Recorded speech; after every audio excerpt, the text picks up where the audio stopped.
Hello, everyone.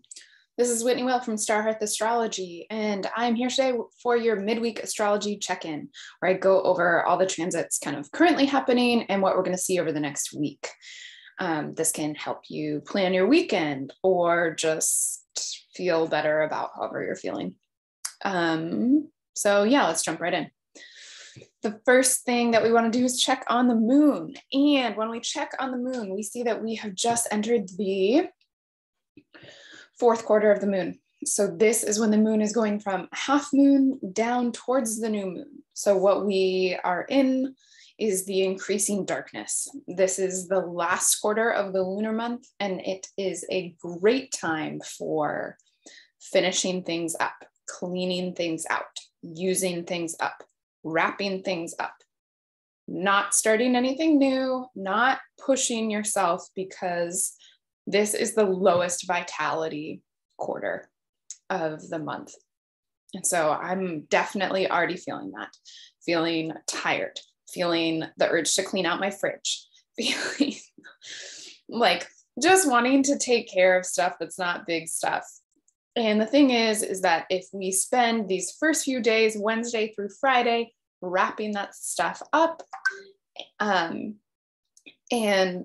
kind of taking care of that stuff, then we can spend Friday through Monday really resting in the balsamic phase of the moon, which is the greatest time to just kind of let it all go, clear it all out, forgive it all, like get your rest, stop worrying about it. This is what I tell myself all the time. I don't know. Does it happen? Sometimes we're good about it. Sometimes they're not. Okay. So that's just what the moon is doing. And sometimes that can be important because when we've got like a big transit or something going on, then it will be bigger or smaller, kind of depending on what the moon's doing. Like if it's close to a full moon, then it's then it can get really crazy. Whereas if it's kind of down here, then maybe it's going to be something more internal that will take shape later in the month. So it's just kind of like a quieter time for things to show up. It seemed like you guys liked it last week when I used the chart to talk about the transit, so I'm going to do that again. Okay, here we are as we start the week on Wednesday, January 26th. This week will take us until February 2nd. But really we've got Mercury conjunct Pluto, we have Venus station in direct, and we have the Sun square Uranus, and we have the Aquarius New Moon. So those are all going to happen Friday through Monday. So we're kind of jumping over. We start off this from the time that I'm recording this video with the moon in Scorpio. It will go into Sagittarius on Thursday. And then, oh goodness, what is happening here? We gotta fix this. Sorry. When I restart Solar Fire, it puts things in Placidus, which some people use, can be great. I don't. Because I think that whole signs are so helpful for transits, and that's kind of what we're talking about. So we're going to move forward. Here's Wednesday. Okay.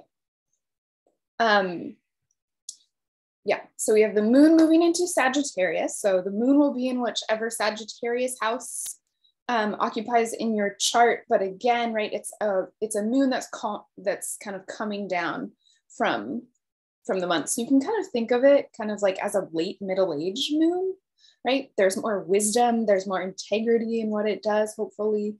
But there's not quite that kind of like youthful urgency or that sense of expansion. In Sagittarius, it's going to want to kind of get like the last of its yayas out before entering Saturn's signs. Okay. Then we have Mercury's conjunction with Pluto. And so this is 2 out of 3. And that is going to happen on Friday. So let's see if we can see that happening on the 28th. You can see it very close. So by the afternoon, it's already happened. Or it's about to happen because Mercury is retrograde. So yeah, so it perfects at 8:15 p.m. on the West Coast. And so that is this kind of deep revelations of stuff. One of my students talked about how they were going to release the names of people who were named during the Jeffrey Epstein trial. And so I thought that was a very kind of Mercury Pluto thing. It can be just, being able to see the shadows in our own self, being able to communicate the shadows in relationships, right? When you put Pluto with Mercury, we get an intensification of the thoughts that we're having and also of the thoughts that we're communicating. So this is potent stuff. We'll get the next one fairly soon after, in the beginning of February, because Mercury is stationing next week. So it's slowing down. It's getting very close. We get this Mercury Pluto sending us into the weekend on a very intense little boat. Then on Saturday, on the 29th, really, really early in the morning, so really Friday night at 12:45 a.m. on the West Coast, we have Venus stationing direct. You can see her here. She's stationing. And so she has made it through 40 days and 40 nights of her retrograde, 40 days and 40 nights of reconsidering what our values are, of taking a hard look at our relationships, of changing our relationship to money, to female identifying people, to all of those things. And looking at them from this Capricornian space of thinking about what's really useful, what is going to last a long time. I'm thinking of doing like a little video recap of what that has been like for me, which I've never done before. I'm a little bit nervous about. But I just feel like part of learning astrology is watching other people live it. And I think often I'm trying to kind of give you guys context and that you could, right, project your own experience onto, right? So I intentionally keep things kind of vague. But behind that is a deep, rich experience of those things and living through these transits. And so I might try sharing a little bit more of that with you guys, if that sounds like something that would be entertaining. Let me know in the comments. I would appreciate it, because I certainly feel like Venus retrogrades, there are always these deep transformative periods for me. And sometimes, right, watching what somebody else lives through can help us live into our own experience. So that's what we've got with Venus stationing direct. Now she's still going to be in the post shadow of her retrograde until March 3rd, 5th, I forget exactly which, but right in there. And so we're still dealing with this stuff, but she is now moving direct. Now we are to the point where we're being able to access more Venusian things in a more straightforward way. If you have anything around 11 degrees of Capricorn, right? Venus is parked on top of it, really activating that. The same goes for 11 degrees of Cancer or Libra or Aries.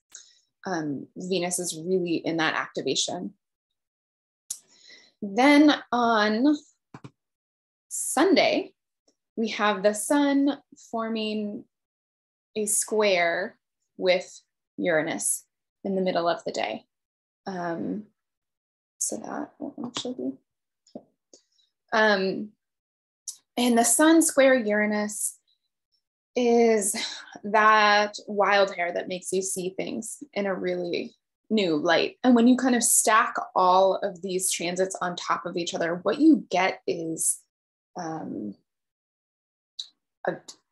change of plans, right? The sudden and deep realization and revelation of Mercury conjunct Pluto happening at the same time as Venus stations direct, and then the sun squares Uranus, right?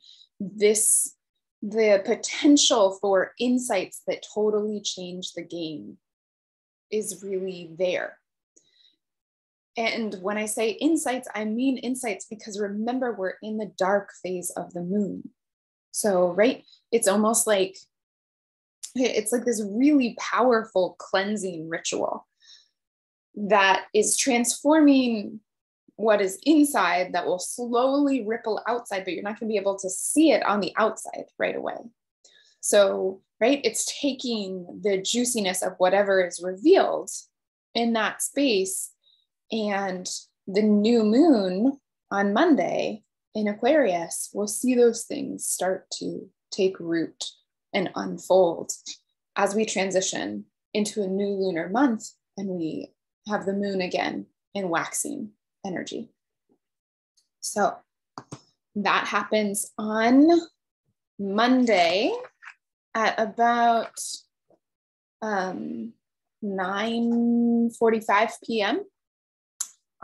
Here on the West Coast. We have the Aquarius New Moon that happens at 12 degrees and 12 arc minutes.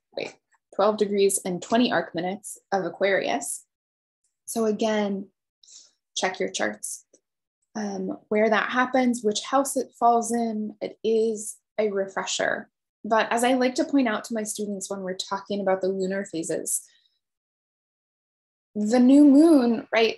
If we didn't have these nifty planners and mathematical charts and stuff, we would not know when the moment of the new moon is. And that kind of ambiguity and the blurry darkness of that, right, shows the liminal space where we don't know exactly when something has ended and exactly when the new thing has begun, right?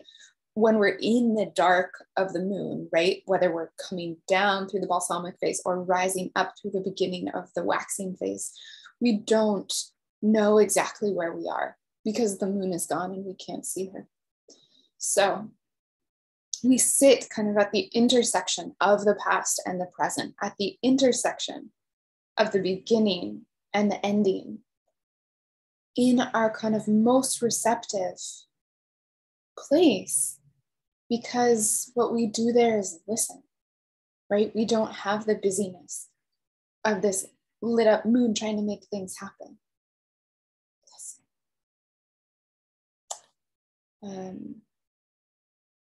A new moon in Aquarius is about trying to achieve some clarity, some depersonalization, right? Some, like, maybe your experience of the thing is not the most essential piece of it, right? Understanding yourself as a part of many, and what is your role, not in the sense of what gifts do you have, or what's your job, or what's your duty, but, right, how do you participate for the greater good? And so this question asked by the new moon, we'll see as the week progresses, because on Thursday, Mercury will station direct, and then on Friday, the sun will conjoin Saturn. And so whatever ideas are hatching deep down in there, they are having a maturation process where we understand, right, how we are limited and how those limitations are creative and freeing. And so that's what we're waking up to that next week. I have been off Instagram for all of Venus retrograde, so I'm going back to Instagram. So I'll probably do these weekly check-ins there. I didn't realize until a couple days ago that, so it's my solar year, the sun is my lord of the year, and I took all of Venus retrograde off of social media, right? So it was kind of hiding in the space of not being super engaged. And what I realized the other day was that the sun entered Capricorn, which is my 12th house, because I'm an Aquarius rising, right on like the day that Venus went retrograde on December 19th. It was right around there. I forget exactly which day the solstice is. went through my whole 12th house. And then the day Venus goes direct, the sun crosses my ascendant and I come back and I'm now trying to engage again. I learned some things. I don't know if they're relevant. I hope they are. It was not the like mastermind planning event that my Virgo brain kind of wanted it to be, but here we are. Okay, I hope that was helpful. I hope you rest over this next week. I hope you just take this week and wrap things up and rest and don't push yourself. And I will be back next week, again, probably on Instagram for your midweek check-in. Yeah. Bye.